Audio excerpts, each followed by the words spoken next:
Hey everybody, welcome back. Today we're going to play a simple game for the Atari 2600. It's Activision Skiing.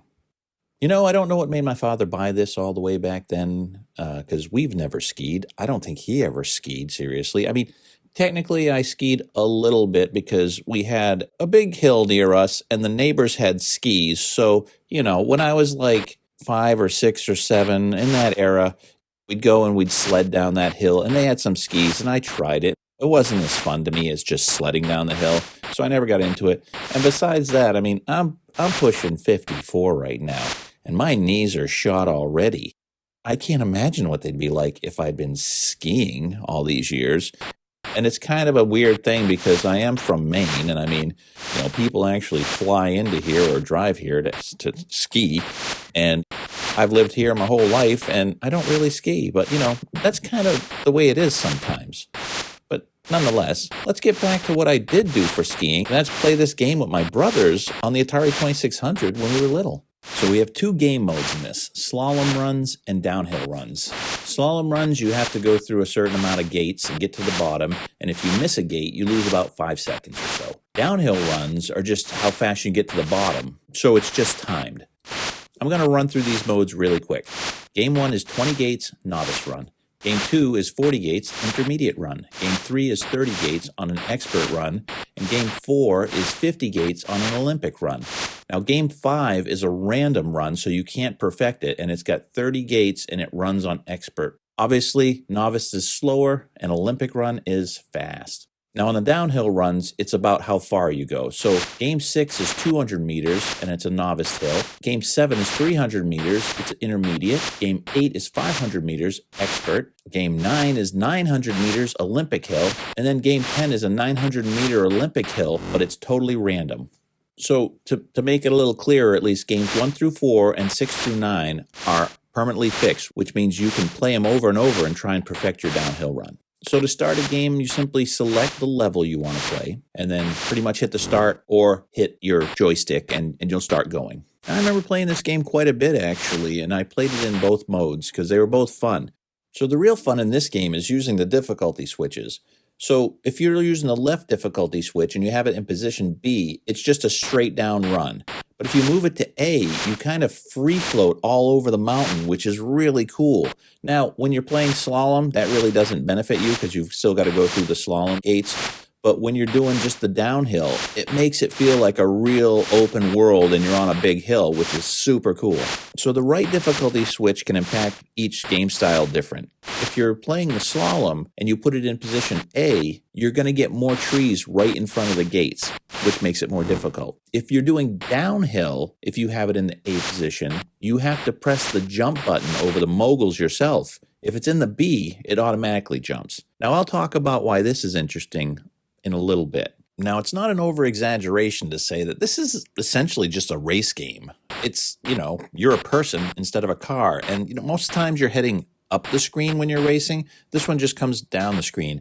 And you're just staying on course, avoiding obstacles, which are similar to avoiding other cars, and then, maybe jumping over a mogul, which could be similar to like one of those racing games where you shoot something. It's pretty simple, but the extra modes they give in there and the difficulties really make it fun and challenging, where a player on different levels can really enjoy it based on how much you've been able to play and practice. Now, where we would make it even more interesting, and this is what was fun on another level and very frustrating, is if you had a friend or like one of your brothers or sisters while you're playing mess with the A and B switches for difficulty. Yeah, it doesn't sound like it would be interesting, but it really is. Now, maybe you want to put a few guidelines in where it's like, oh, you can only toggle the difficulties on each for maybe 5 times per round on both sides. And what they do is while you're skiing, it can totally mess you up because by switching it back and forth from the fixed ski and the free flow on the mountain, it'll move the position of your skier suddenly, and it really messes with you. So, obviously, if you've got the same rules for both people, you're going to have the same experience and challenges, and it's really, about sabotage. And if you get the best score while someone else has been sabotaging you, it's really fun. So it kind of turns this game into a two-player game in a way. Now the other thing is just toggling on and off depending on which mode you are, where the trees are, or if you have to jump moguls.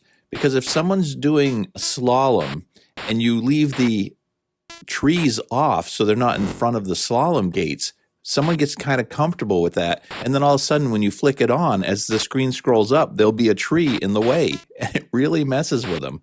Now, on the other style of game where you're just running downhill and someone kind of gets used to suddenly the moguls being auto jump, if you have that on and then you turn that off suddenly, they'll forget to push the button. Or if they're pushing the button when it's on automatic, it kind of messes with your head because it's not exactly working at the same time.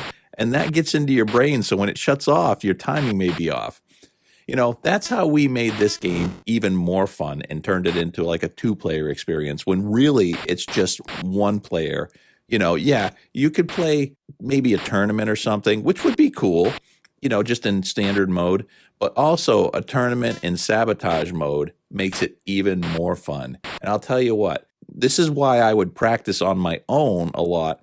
And, we'd get together and we'd mess with each other in this kind of two-player tournament mode. So I think that's really fun. Now, the trouble is these days getting someone to play a game like this with you and play in sabotage mode. But, if it ever comes up, or if you've never thought of this and you actually have this on your Atari, give it a shot. And I think you guys will have a lot of fun with it. When you're playing, you just never know what's going to get toggled on or off. And your skier might start taking off in a weird direction or jump back to the center of the screen.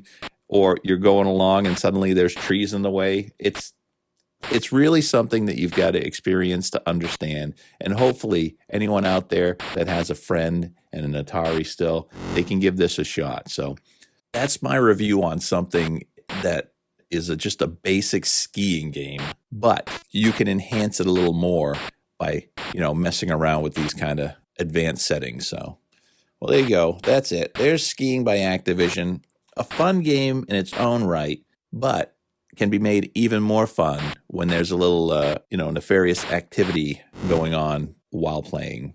So, hey, thanks again for watching. Here's another winter game. I got some other games up there if you want to get into the winter spirit. And, we just appreciate you watching, and we'll see you next time. So long.